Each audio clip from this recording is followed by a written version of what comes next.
अल्हम्दुलिल्लाहि रब्बिल आलमीन वस्सलातु वस्सलामु अला खातमिन नबिय्यीन अम्मा बअद फ़अऊज़ु बिल्लाहि मिनश शैतानिर रजीम बिस्मिल्लाहिर रहमानिर रहीम अस्सलातु वस्सलामु अलैका या रसूलल्लाह वअला आलिका व अस्हाबिका या हबीबल्लाह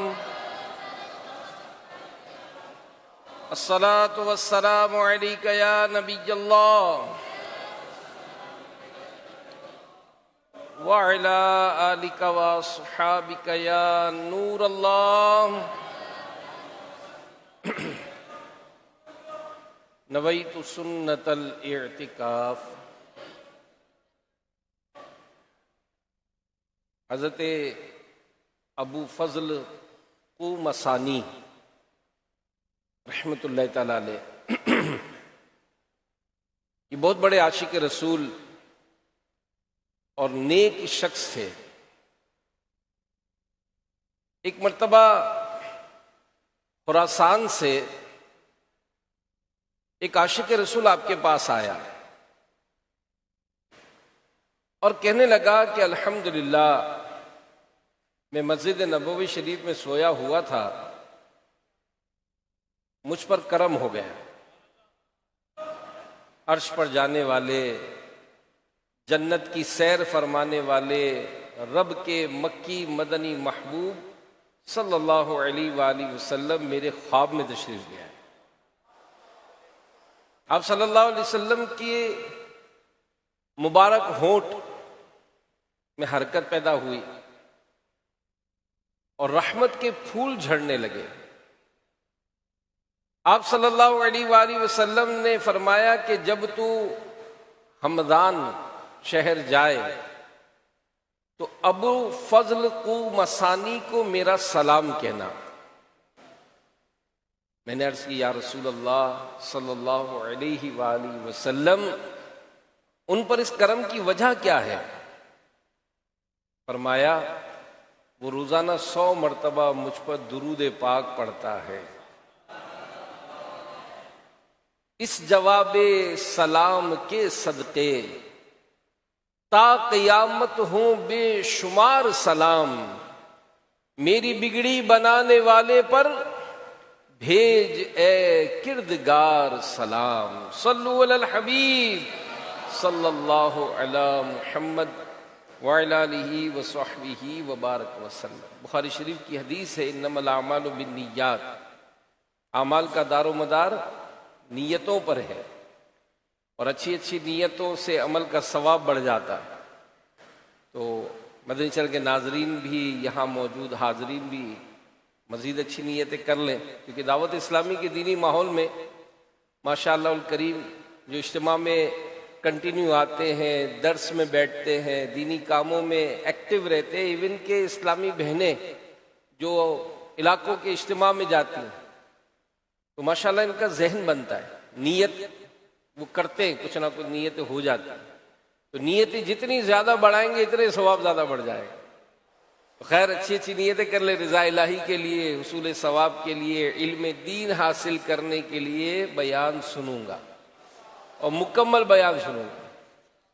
जो सुनूंगा उसे याद रखूंगा, अमल करूंगा, दूसरों तक पहुंचाने की कोशिश करूंगा।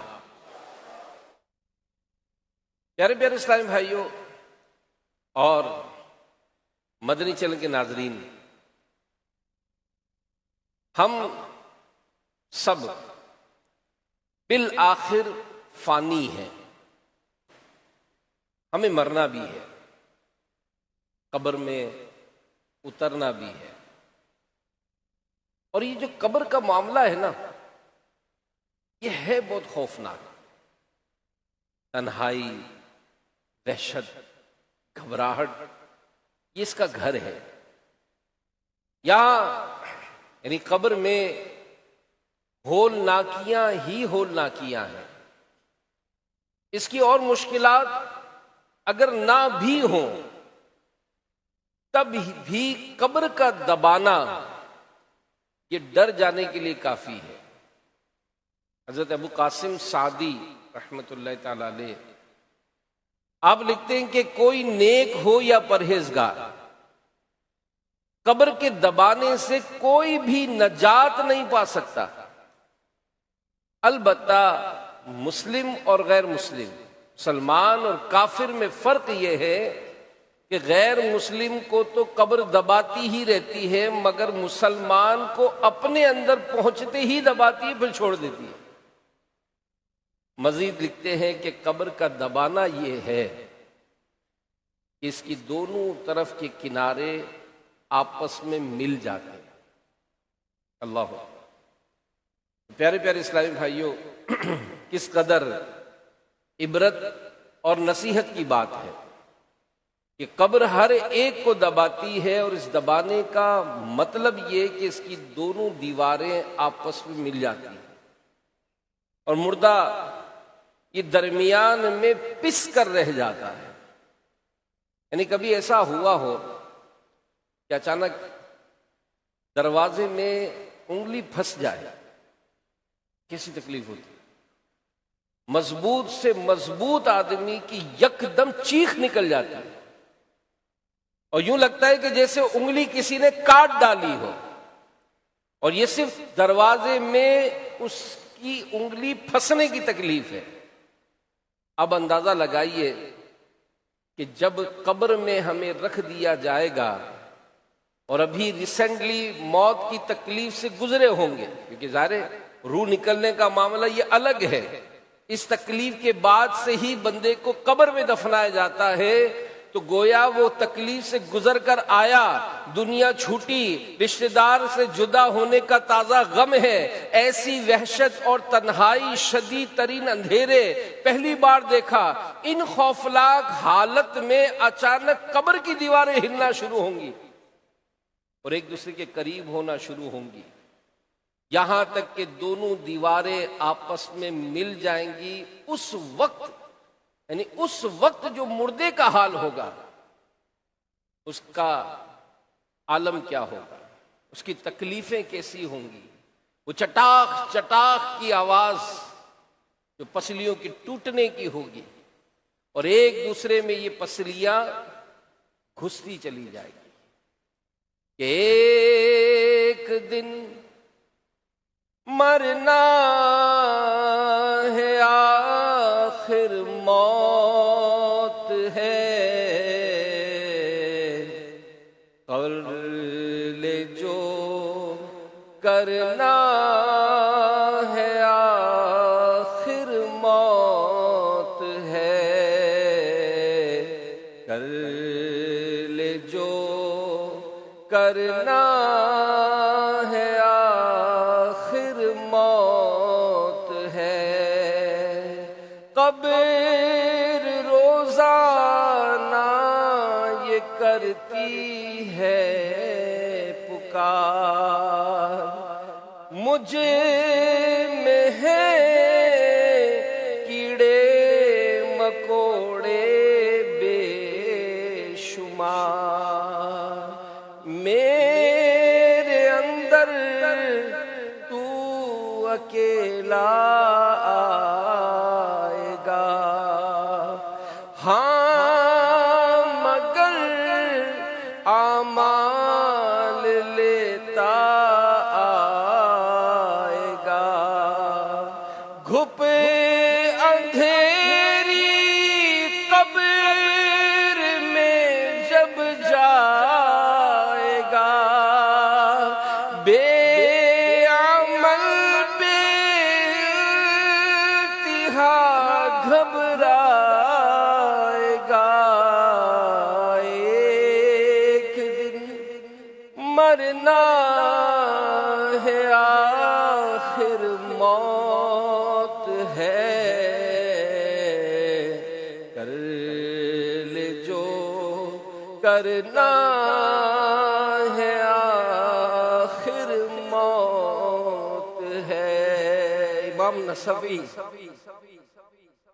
इमाम नसवी रहमतुल्लाह ताला अब फरमाते हैं कि नेक मुसलमान को कब्र में अजाब नहीं होगा, मगर कब्र उसे भी दबाएगी और वो उसकी तकलीफ को महसूस करेगा।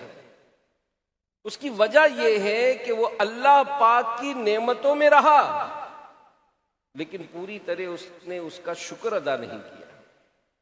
यार इस टाइम भाइयों, यहां से उलमा ये लिखते हैं कि कब्र का दबाना नाशुक्री का नतीजा है, और ये सच्ची बात है। अल्लाह पाक की दीवी नेमतें अगर हम गौर करें अपने वजूद पर, यहां तक आने पर, रोजाना रहने पर, घर की सहूलत, कारोबार, जो भी हमारी आसाइशें हैं, थोड़ी देर के लिए गौर करें तो वाकई चलते फिरते, उठते बैठते, सोते जागते रहते कौन सा ऐसा लम्हा है कि जिसमें हमें रब की तरफ से नेमतें ना मिली हो मगर हम शुक्र अदा नहीं करते। तो हमें अल्लाह पाक का शुक्र अदा करते रहना चाहिए। और वैसे भी आम तौर पर अगर किसी से मिले ना तो हर कोई अपने दुखड़े ही सुनाता, हर कोई दुखड़े सुनाता, और शुक्र की तरफ आम तौर पर कम बढ़ते हैं। और किसी ने मिसाल दी कि जो हेयर ट्रांसप्लांट के इश्तिहार देखे होंगे आपने कि लोग सर पर बाल लगवाने के लिए हजारों रुपए खर्च करते हैं। अब आप देखें, गौर करें कि मेरे सर पर तो ये हजारों बाल मौजूद है, या क्या ये मकाम शुक्र नहीं है? ऐसे कितने हैं जो पैरों से माजूर हैं मगर हम तो यहां से चलकर आए। ऐसे कितने हैं जिनके हाथ सही काम नहीं कर रहे, हम तो हाथों से चीजें पकड़ रहे, हम तो जबान से बोल रहे, हम तो आंखों से देख रहे, हम तो कानों से सुन रहे, हम तो सोच रहे, समझ रहे, सब कुछ देखें। तो रब की कौन कौन सी नेमतों को झुटलाओगे? तो लिहाजा हर वक्त शुक्र अदा करना चाहिए। और अल्हम्दुलिल्लाह ये कहना ये अल्लाह पाक का शुक्र है, और इसे सबसे अफजल शुक्र करार दिया गया। कोई भी मिले, कोई नेमत मिले, कोई भलाई मिले, तो उसकी दुआ क्या है? अल्हम्दुलिल्लाह। अल्लाह पाक के आखिरी नबी मक्की मदनी सल्लल्लाहु अलैहि वसल्लम ने सहाबा किराम अलैहिम रिदवान से फरमाया कि ढाले यानी दुश्मन के वार से बचने के लिए इस्तेमाल होने वाले हथियार उठा लो। तो सहाबा किराम अलैहिम रिदवान ने अर्ज की, या रसूल अल्लाह सल्लल्लाहु अलैहि वसल्लम, क्या दुश्मन ने हमला कर दिया?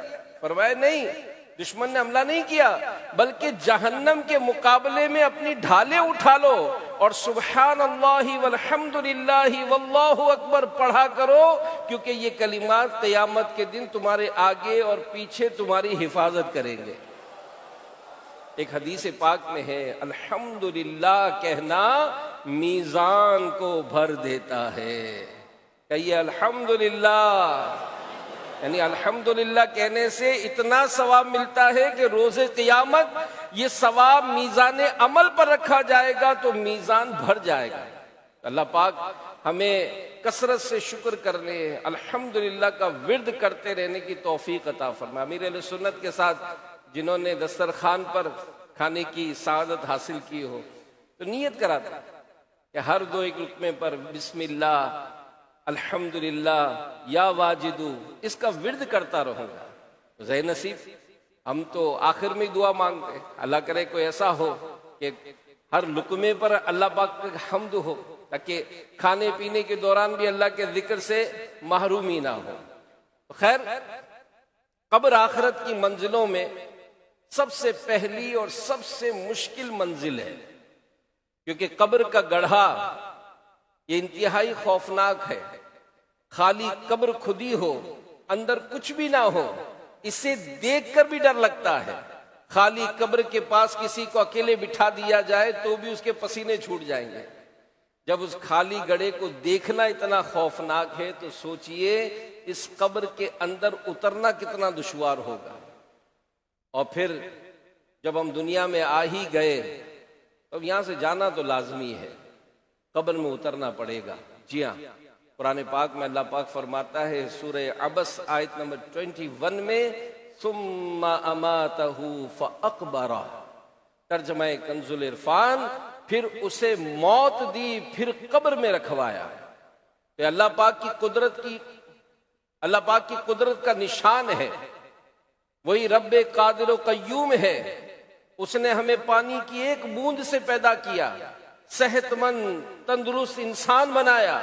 अब हमारे बाजुओं में ताकत भी है, अकल भी है, शऊर भी है, ओहदे, मनसब, अलकाब भी हैं, मगर अनकरीब जल्द, बहुत जल्द हजरत मलकुल मौत अलैहिस्सलाम तशरीफ ले आएंगे, रूह जिस्म से निकाल ली जाएगी और हमारे चाहने वाले हमें अंधेरी कब्र में रखकर बिल्कुल तन्हे तन्हा वापस लौट आएंगे।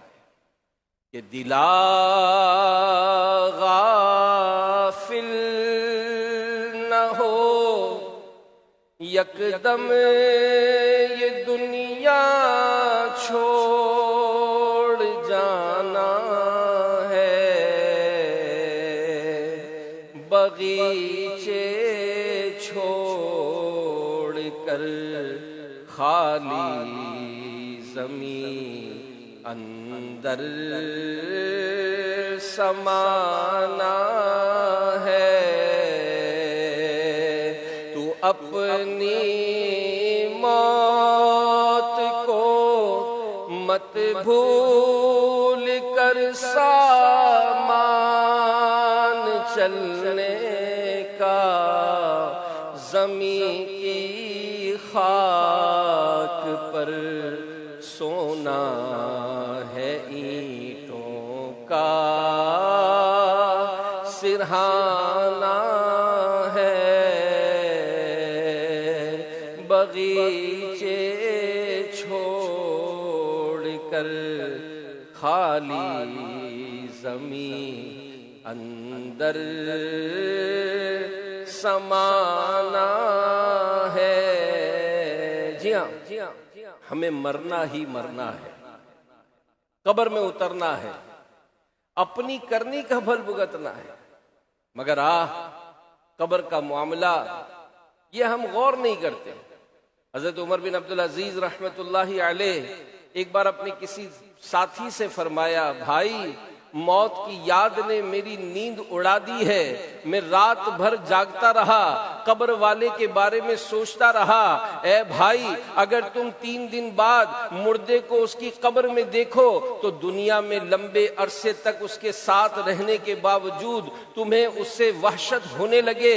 अगर तुम उसका घर यानी कब्र का अंदरूनी हिस्सा देखो जिसमें कीड़े रेंग रहे हैं, बदन को खा रहे हैं, उसके बदन से पीप जारी है, सख्त बदबू आ रही है, उसका कफन बोसीदा हो चुका है।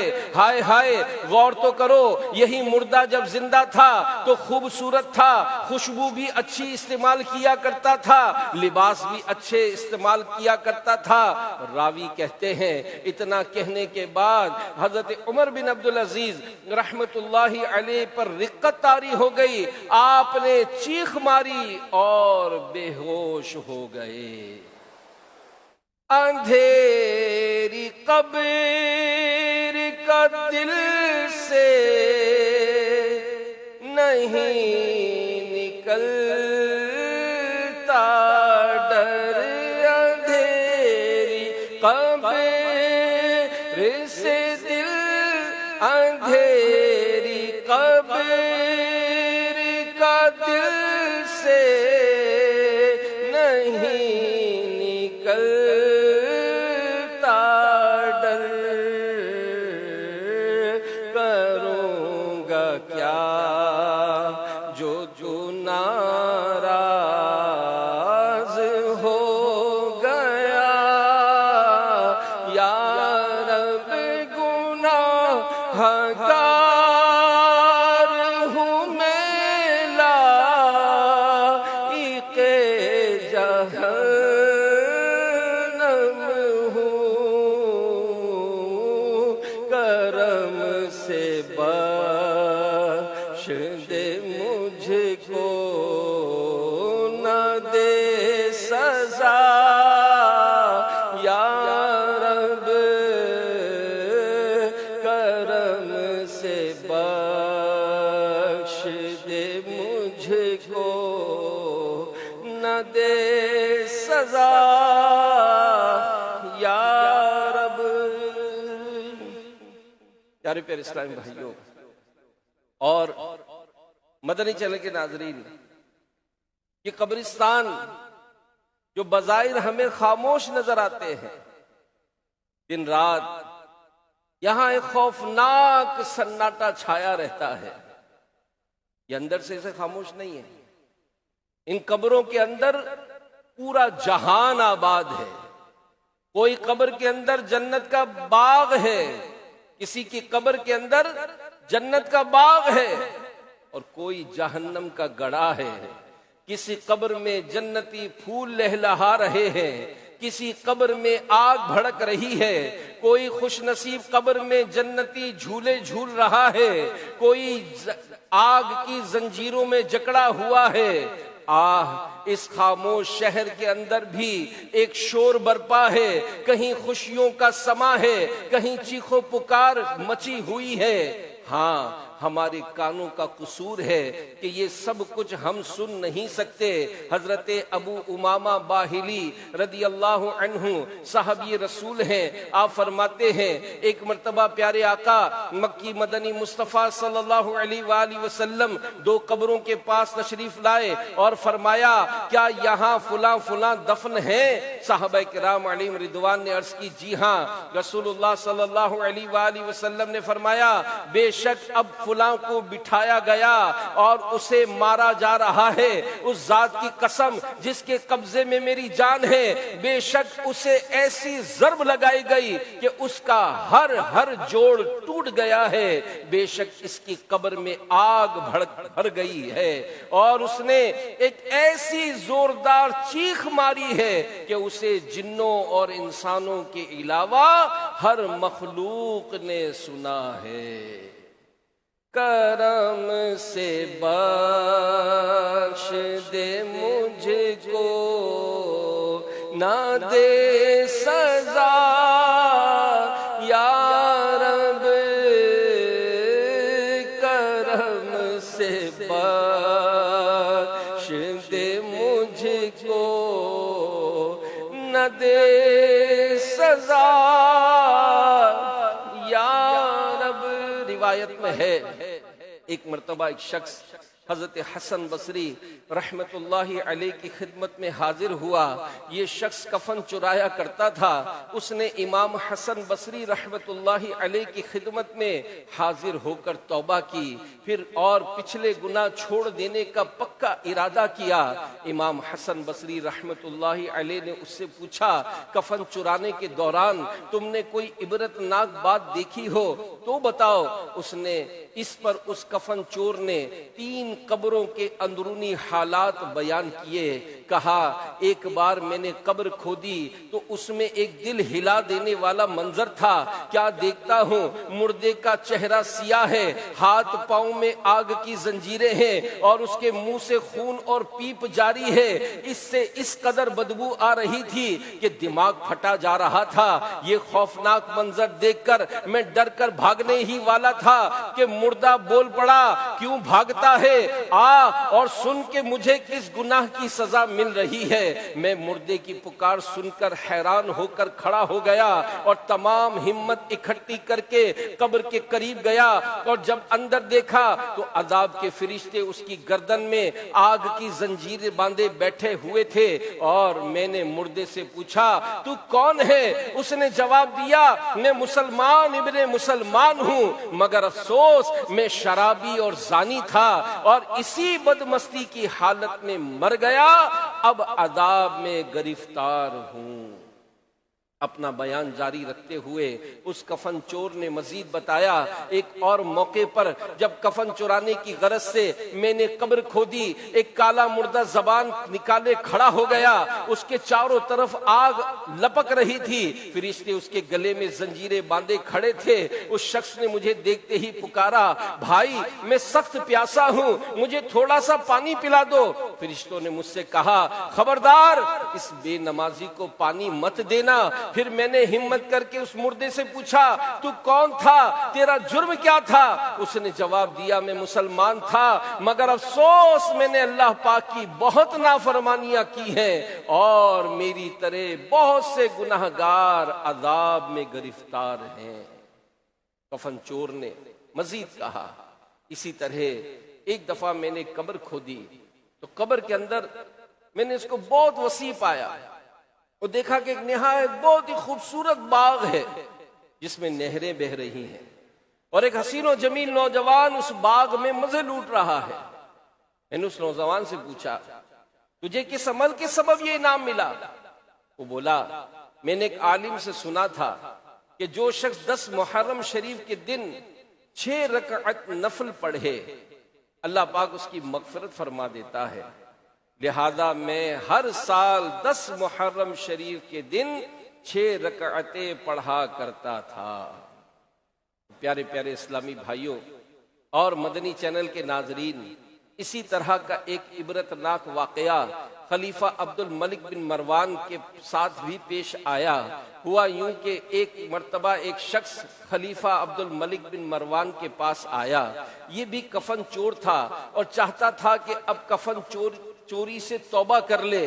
उसने अपनी आंखों से देखे हुए कब्र के इबरतनाक हालात बताए। कहा, ए खलीफा, आज रात मैंने 5 कब्रों से इबरत हासिल की और तौबा पर आमादा हुआ।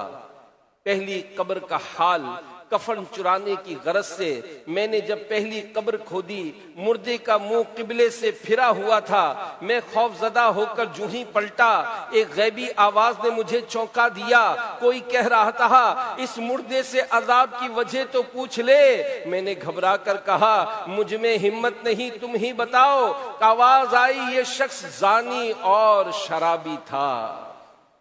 दूसरी कब्र का हाल, कफन चोर ने मजीद कहा, दूसरी कब्र खोदी, एक दिल हिला देने वाला मंजर मेरी आंखों के सामने था। क्या देखता हूं कि मुर्दे का मुंह खिंजीर जैसा हो चुका है और तौको जंजीर में जकड़ा हुआ है। गैब से आवाज आई, ये झूठी कस्में खाता और हराम रोजी कमाता था।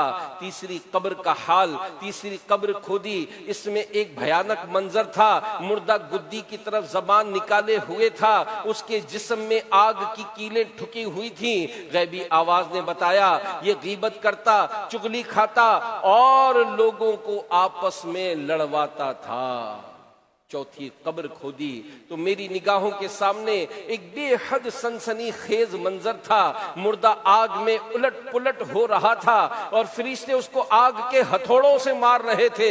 मुझ पर एकदम खौफ तारी हो गया। मैं भाग खड़ा हुआ, मगर मेरे कानों में गैबी आवाज गूंज रही थी कि ये बदनसीब नमाज और रमजान शरीफ के रोजों में सुस्ती किया करता था। 5वीं कब्र जब खोदी तो उसकी हालत पहली 4 कब्रों से बिल्कुल उलट थी। कब्र हद्दे नजर तक वसी थी। अंदर एक तख्त पर खूबरू नौजवान बैठा हुआ था। गैबी आवाज ने बताया कि इसने जवानी में तौबा कर ली थी और नमाज रोजे का सख्ती से पाबंद था। ए आशिकाने रसूल, ये कब्रों के अंदरूनी हालात हैं, गौर फरमाइए। ये खामोश नजर आने वाली मिट्टी की ढेरियां अपने अंदर कैसे कैसे राज छुपाए हुए हैं। हम कब्रिस्तान जाते हैं, बजायर मिट्टी के ढेर नजर आते हैं। ये ऊपर से अगर से सेम होते हैं, लेकिन अंदर से इनका मामला सेम नहीं है। हमें फिक्र हो या ना हो, हम तैयारी करें या ना करें, हम नेकी के रास्ते पे चले या ना चले, बिलाखिर हमें इस कब्र में उतरना पड़ेगा। अपनी करनी का फल भुगतना पड़ेगा। हम चाहे लाख जतन कर ले, 1000 कोशिश कर ले, जितना मर्जी भाग ले, हम अपने आमाल से छुटकारा नहीं पा सकते। हमें अपनी करनी के नताइज का सामना ही करना पड़ेगा। अल्लाह पाक कुरान करीम में इरशाद फरमाता है, सूरह मुद्दस्सिर आयत नंबर 38, कुल्लु नफ्सिम बिमा कसबत रहीना। तर्जमाए कंजुल ईमान, हर जान अपने कमाए हुए आमाल में गिरवी रखी है। तो हर शख्स अपने अमाल के इवज गिरवी है। जो भी इस दुनिया में पैदा हो गया उसने कब्र में उतरना है, अपनी करनी का फल भुगतना है। बोने वाले जो बोए वो काटे, मौला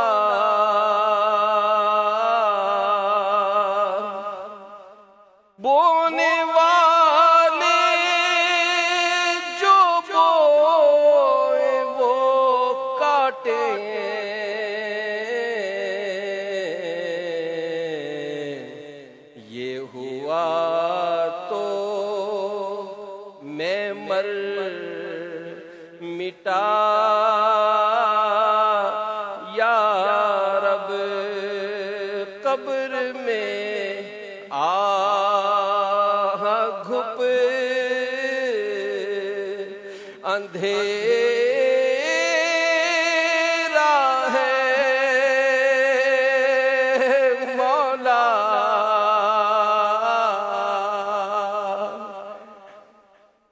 सांप लिपटे न मेरे लाश से मौला, सांप लिपटे न मेरे लाश से,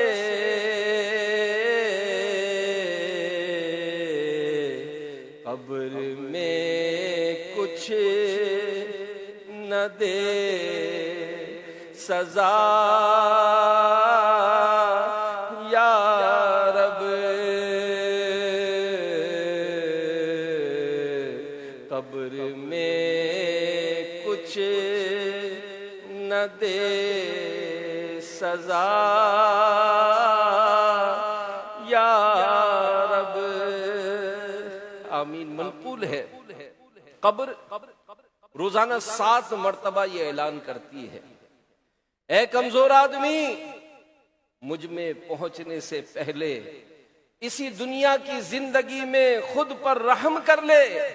बेशक जब तू मुझ में पहुंचेगा तो अगर तू अपने रब का फरमा बरदार हुआ, मैं तुझ पर रहम करूंगी, तू मुझ में खुशी देखेगा, और अगर तूने खुद पर रहम ना किया मैं भी तुझ पर रहम ना करूंगी। ऐ कमजोर इंसान, मैं कीड़ों मकोड़ों का घर हूं और उसके साथ लंबे अरसे तक शर्मिंदगी भी है। मैं वहशत व तन्हाई का घर हूं, उसके साथ शिद्दत व सख्ती भी है। मैं प्यास का घर हूं, उसके साथ होलनाक अंधेरा भी है। मैं तंगी का घर हूं, उसके साथ खौफनाक बिच्छू भी है। ऐ इब्ने आदम, खबरदार, तुझे दुनिया की जिंदगी धोखे में ना डाले। बेशक तुझे मुझ में आना है, मैं आखिरत की मंजिलों में पहली मंजिल हूं। अगर तूने मुझसे नजात पाली, हर खौफनाक मरहले से नजात पालोगे। ऐ इब्ने आदम, मैं गजब का मकाम हूं। मैं किसी जवान की जवानी पर, किसी छोटे के छोटा होने पर, किसी बूढ़े के बुढ़ापे पर रहम नहीं करती। हाँ हाँ, मैं उस पर रहम नहीं करती जो खुद अपने हाल पर रहम नहीं करता। तो कब्र रोजाना ये करती है पुकार, मुझ में कीड़े मकोड़े हैं बेशुमार। याद रख मैं हूं अंधेरी कोठड़ी, तुझको होगी मुझ में सुन वहशत बड़ी। और घुप अंधेरी कब्र में जब तू जाएगा, रोएगा, चिल्लाएगा, घबराएगा, काम मालो जर वहां ना आएगा। बेअमल बेइंतिहा घबराएगा। मुसलमानों के चौथे खलीफा मौला अली मुश्किल कुशा अलीउल मुर्तजा शेर खुदा रदी अल्लाह अन्हु बयान करते हैं कि हुजूर नबी करीम सल्लल्लाहु अलैहि वसल्लम एक दिन नमाज फजर पढ़ाकर हमारी तरफ मुतवज्जे हुए और इरशाद फरमाया, रात मेरे पास 2 फरिश्ते हाजिर हुए, मुझे आसमान दुनिया की तरफ ले गए। मैंने एक फरिश्ते को देखा जिसके हाथ में बड़ा पत्थर था और उसके सामने एक आदमी था। फरिश्ता पत्थर उसकी खोपड़ी पर मार रहा था, जिससे उसका दिमाग निकलकर एक तरफ बह जाता, पत्थर दूसरी तरफ लुढ़क जाता। मैंने पूछा ये कौन है? फरिश्तों ने कहा आगे चलिए। आगे भी फरिश्तों को देखा, एक सामने पड़े आदमी की कभी दाएं कभी बाएं जबड़े को लोहे की सलाख से चीरता हुआ कान तक ला रहा था। मैंने पूछा ये कौन है? फरिश्ते बोले आगे तशरीफ ले चलिए। मैं आगे बढ़ा, खून की एक नहर देखी जो हांडी की तरह उबल रही थी। उसमें बेलिबास लोग थे। नहर के किनारे पर फरिश्ते अपने हाथों में मिट्टी के ढेले लिए हुए थे। जो भी नहर से बाहर झांकता वो उसे ढेला मारते, वापस जह नहर में गिरता, हत्ता कि उसकी तह में पहुंच जाता। मैंने पूछा ये कौन है? फरिश्तों ने कहा आगे बढ़िए। मैं आगे बढ़ा, एक घर देखा जिसका निचला हिस्सा ऊपर वाले से ज्यादा तंग था। उसमें भी बेलिबास लोग थे जिनके नीचे आग भड़क रही थी। इतनी बदबू आ रही थी कि मैंने इससे बचने के लिए अपनी नाक पकड़ ली। पूछा है फरिश्तों ये कौन है? कहा आगे तशरीफ ले चलिए। आगे बढ़े, एक सियाह टीले पर कुछ पागल लोग हैं। उनके पिछले मकाम पर आग फूकी जा रही है जो इनके मुंह, नथनों, आंखों और कानों से निकल रही है। मैंने पूछा ये कौन है? मुझे कहा गया आगे चलिए। मैं आगे बढ़ा, आग से भरा एक जमीन दोज कैद खाना देखा। एक फरिश्ता मुकर्रर था, उस आग से जो भी निकलता फरिश्ता उसके पीछे हो लेता, हत्ता के वापस वहीं डाल देता। आखिर में इन तमाम होलनाक मनाजिर के मुतालिक बताया गया। वो पहला शख्स जिसका सर पत्थर से कुचला जा रहा था, दिमाग एक जानिब, पत्थर दूसरी जानिब जा गिरता, ये वो है जो इशा की नमाज नहीं पढ़ता था, दीगर नमाजें वक्त गुजार कर पढ़ता था। उसे जहन्नम में डाले जाने तक यूं ही मारा जाता रहेगा। वो दूसरा शख्स जिसकी बाछें लोहे की सलाखों से चीरी जा रही थी, ये उन लोगों का अदाब है जो मुसलमानों के दरमियान फसाद फैलाते, चुगलखोरी किया करते। उन्हें भी ये मुसलसल अदाब होता रहेगा, हत्ता के जहन्नम में डाल दिए जाएंगे। तीसरा शख्स जिसको नहर से निकलने की कोशिश पर पत्थर पड़ रहे थे, वो सूदखोर है, उसे भी जहन्नम में जाने तक ये अदाब होता रहेगा। चौथा मंजर जहां आपने बेलिबास लोगों को देखा, वो बेलिबास लोग बदकार थे, जो बदबू आ रही थी वो उनकी शर्म गाहों की थी। उन्हें भी जहन्नम में जाने तक ये अदाब होता रहेगा। पांचवें जो पागल अफराद आपने देखे, वो कौमे लूत जैसा गंदा काम करने और करवाने वाले थे, वो भी जहन्नम में जाने तक ये अदाब पाते रहेंगे। और छठे मकाम पर वो आग से भरा हुआ जमी दोज कैद खाना जहन्नम था। अल्लाह अकबर। प्यारे इस्लामी भाइयों, अंदाजा लगाइए, ये आलम बरज़ख के हालात हैं, ये उन लोगों के हालात हैं जो आज कब्रों के अंदर हैं। बाहर से खामोश नजर आने वाली इन कब्रों को देखिए कैसे होलनाक मंजर छुपाए हुए हैं। हम अभी जिंदा हैं, जी हाँ, हम अभी जिंदा हैं। आज हमारे पास वक्त है, हम तौबा करके पिछले गुनाह बख्शवा सकते हैं, नेक काम करके इस आने वाली कब्र को रोशन कर सकते हैं। अगर ये सांस की माला टूट गई, रूह जिस्म से निकल गई, तो सिवाय पछतावे के कुछ हाथ ना आएगा। इब्ने माजा शरीफ की हदीस में है, हजरत बरा बिन आजिब रदी अल्लाह अन्हु फरमाते हैं, एक रोज हम रसूलुल्लाह सल्लल्लाहु अलैहि वसल्लम के साथ एक जनाजे में शरीक थे। तदफीन के वक्त रसूलुल्लाह सल्लल्लाहु अलैहि वसल्लम कब्र के किनारे तशरीफ फरमा हुए, जारो कितार रोने लगे। आप सल्लल्लाहु अलैहि वसल्लम इतना रोए कि कब्र की मिट्टी भीग गई। फिर फरमाया लिमिस्ली हादा फाइद्दू, यानी इसके लिए तैयारी करो। मेरे प्यारे प्यारे इस्लामी भाइयों, मदनी चैनल के नाज़रीन, ये असल हकीकत है। हमारे जहनों में बहुत सारे मंसूबे, प्लान्स हैं, हमारे दिलों में बहुत सारे ख्वाब होंगे। हम रोजाना अपने मुस्तकबिल की प्लानिंग के बारे में बहुत कुछ सोचते हैं, बहुत सारे नए नए मंसूबे बनाते हैं।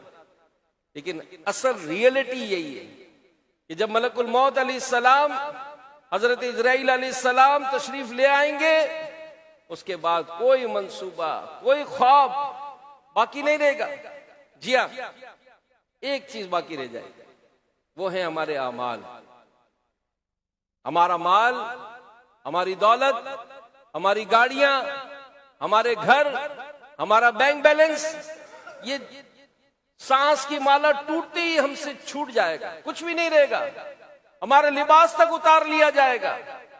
और फिर जो हमारे दोस्त हैं, हमारे रिश्तेदार हैं, हमारी औलाद है, वो हमें गुस्ल देगी, वो हमें कफन पहनाएगी, वो हमारा जनाजा पढ़ेगी, वो हमें कंधों पर उठाकर कब्र तक ले आएगी, मगर कब्र में कोई भी नहीं आएगा। और कब्र में आने वाला दोस्त कौन है? वो तीसरा दोस्त हमारे आमाल है, जो हमारी कब्र में भी हमारे साथ आएंगे। और अगर ये आमाल अच्छे हुए, नमाजें हुई, रोजे हुए, सदका और खैरात हुआ, सुन्नतों पर अमल हुआ, दीनी खिदमात हुई, रिज़्क़ हलाल कमाना हुआ, अच्छी सोहबत इख्तियार करना हुआ, अपने आप को गुनाहों से बचाना हुआ, नमाज कज़ा करने से बचते रहे, बेहयाई के मामलात से बचते रहे, और बुरे दोस्तों से बचते रहे, हराम रोजी कमाने से बचते रहे, धोखा, जुल्म, हुकूकुल इबाद तलब करने से बचते रहे, तो यकीनन ये आने वाली कब्र जो है वो जन्नत का बाग होगी। और माज़अल्लाह अगर गुनाहों का सिलसिला हुआ, बगैर तौबा की दुनिया से चले गए, अल्लाह और उसका रसूल नाराज हुए, तो फिर कब्र का मामला हमने सुना है, कितना खौफनाक होगा। तो मेरे प्यारे प्यारे इस्लामी भाइयों, हज़रत उस्मान बिन अबू आस रज़ी अल्लाहु अन्हु किसी जनाजे के साथ कब्रिस्तान तशरीफ ले गए। एक नौजवान भी था। उस नौजवान पर कुछ गफलत तारी थी। चुनांचे जब वो कब्र मैयत के लिए तैयार की गई थी, हज़रत उस्मान बिन अबू आस रज़ी अल्लाहु अन्हु ने उस कब्र के तरफ इशारा करके उस नौजवान को फरमाया कि अपने घर में झांक कर देखो। क्या फरमाया? अपने घर में झांक कर देखो। नौजवान ने कब्र में झांका। अब रज़ी अल्लाहु अन्हु ने पूछा, क्या नजर आ रहा है? बोला, तंगो तारीख घर है, जिसमें ना खाना है, ना पानी है, ना अहलो याल है, जबकि मेरे इस दुनियावी घर में खाना भी है, पानी भी है, एहले खाना भी है। हजरत उस्मान रज़ी अल्लाहु अन्हु ने फरमाया, तूने सच कहा, खुदा की कसम, अगर आज तुम पलट कर अपने दुनिया घर में चले भी गए, तब भी तुम्हें एक दिन इस तंगो तारीख घर में आना है। लिहाजा बेहतर यही है कि इस घर की तैयारी करें। अमीर अहले सुन्नत अपनी किताब फैज़ान नमाज में एक अमीर आदमी का तस्करा करते हैं। फरमाते कि उसके पास इतनी दौलत थी जिसका उसको भी नहीं पता था। अरबों डॉलर का मालिक, दुनिया भर में 5 स्टार होटल्स, बड़े बड़े कारोबार, बड़ा बड़ा बैंक बैलेंस, बहुत कुछ, ये सब कुछ छोड़कर वो चला गया। और आज इस कब्र में वो रहता है, जिस कब्र की जो प्लेट है जिसमें उसका नाम लिखा था, वो भी लगता है कि कई महीनों से किसी ने उस पर कपड़ा भी नहीं मारा, सब भूल जाते हैं। जी हाँ, आज हम में से कितने जो मंजर देखते हैं, जो ऐसे मामलात को डील करते हैं कि जब कोई आने वाला कहता है कि यार क्या करें, अपने वालिद साहब की कब्र ही खो गई, कब्र नहीं मिल रही। अरे वालिद साहब जिसने घर छोड़ा, बैंक बैलेंस दिया, उसकी गाड़ियों में घूम रहे, उसका कारोबार चला रहे, आपसे वालिद साहब की कब्र भी नहीं समझ ली। जी वो जाते थे लेकिन वो 1 आध साल नहीं गए, तो अब कब्र नहीं मिल रही। आपको ऐसे मंजर भी मिलेंगे जब कोई रिश्तेदार दूसरे से कहेगा, यार अम्मी की बरसी आई तूने बताया नहीं, अब्बू की बरसी आई तूने बताया नहीं। तो मेरे प्यारे प्यारे इस्लामी भाइयों, इस फानी दुनिया में हम जी लगाए बैठे हैं, जबकि हमें कब्र में जाना है। तो आइए चंद बातें मैं आपको कब्र में जो काम आएंगी वो मैं अर्ज करता हूं, ताकि हम इस कब्र में आने वाले कामों को अपनाएं और अपनी कब्र को रोशन करने वाले आमाल करें। नंबर 1, अपना अकीदा दुरुस्त रखिए, हमेशा इस पे मजबूत रहिए, क्योंकि कब्र में असल इम्तिहान अकीदे ही का है। नमाज, रोजे, हज, ज़कात वगैरह का हिसाब होगा, मगर क़यामत वाले दिन अलबत्ता कब्र के इम्तिहान में 3 सवाल होंगे। तेरा रब कौन है, तेरा दीन क्या है, तू इस हस्ती यानी आखिरी नबी मोहम्मद अरबी सल्लल्लाहु अलैहि वसल्लम के मुतालिक क्या कहा करता है। उलमा फरमाते ये तीनों सवाल अकीदे के हैं, लिहाजा हमेशा अपना अकीदा मजबूत रखिए। अल्लाह से मुतालिक, आखिरी नबी मोहम्मद अरबी सल्लल्लाहु अलैहि वसल्लम से मुतालिक, अल्लाह पाक की किताबों, उसके रसूलों, फिरिश्तों के मुतालिक, सहाबा के मुतालिक, अहले बैत अतहार से मुतालिक हमेशा वही अकीदा रखिए जो सदियों से आशिकान रसूल उलमाए किराम का अकीदा रहा। और अगर हम दुरुस्त इस्लामी अकायद अपनाएं, इस पर हमेशा कायम रहें, तो अज़ाब कब्र से बच जाएंगे। जी हाँ, अपने दौर के मुजद्दिद, बहुत बड़े आलिम, मुफस्सिर मुहद्दिस इमाम जलालुद्दीन सुयूती रहमतुल्लाहि अलैह लिखते हैं, मुफस्सिर कुरान हजरत अबू कासिम बिन हिबतुल्लाह रहमतुल्लाहि अलैह ने फरमाया, हमारे एक हम मकतब यानी क्लास फेलो का इंतकाल हुआ। उस्ताद साहब ने उसे ख्वाब में देखकर पूछा, अल्लाह पाक ने तुम्हारे साथ क्या मामला फरमाया? उसने कहा, मुझे बख्श दिया गया। उस्ताद साहिब ने पूछा, नकीरैन सवालात पूछने वाले फरिश्तों के साथ कैसी गुजरी? उसने कहा, उस्ताद साहब, जब नकीरैन ने मुझे बिठाकर पूछा, तुम्हारा रब कौन है, तुम्हारे नबी कौन है, तो अल्लाह पाक ने मेरे दिल में डाल दिया मैं उनसे कहूं हजरत अबू बकर और हजरत उमर रदियल्लाहु अन्हुमा के वसीले से मुझे छोड़ दो। बस एक फरिश्ते ने दूसरे से कहा, इसने हमें बहुत बड़ी कसम दी है, इसे छोड़ दो। चुनांचे मुझे छोड़कर चले गए। तो क्यों ना हो रुतबा बड़ा असहाबो अहले बैत का, है खुदाए मुस्तफा असहाबो अहले बैत का। तो इंशाअल्लाह अकीदा दुरुस्त रखेंगे तो इंशाअल्लाह झूम झूम कर ये नारा भी लगाएंगे, हर सहाबी नबी, सब सहाबियात भी, चार याराने नबी जन्नती जन्नती, हजरत सिद्दीक भी जन्नती जन्नती, और उमर फारूक भी जन्नती जन्नती, उस्मान गनी जन्नती जन्नती, फातिमा और अली जन्नती जन्नती, है हसन हुसैन भी जन्नती जन्नती, वालिदैन नबी जन्नती जन्नती, हर ज़ौजाए नबी जन्नती जन्नती, और अबू सुफियान भी जन्नती जन्नती, हजरत मुआविया जन्नती जन्नती। इस तरह तिलावत कुरान की आदत बनाई, बिलखुसूस रोजाना रात सूरह मुल्क शरीफ। ये दावत इस्लामी के दीनी माहौल में तो आ जाए आपको सूरह मुल्क शरीफ ज़बानी याद हो जाएगी। अल्हम्दुलिल्लाह अल्हम्दुलिल्लाह, ये बारहा का तजर्बा।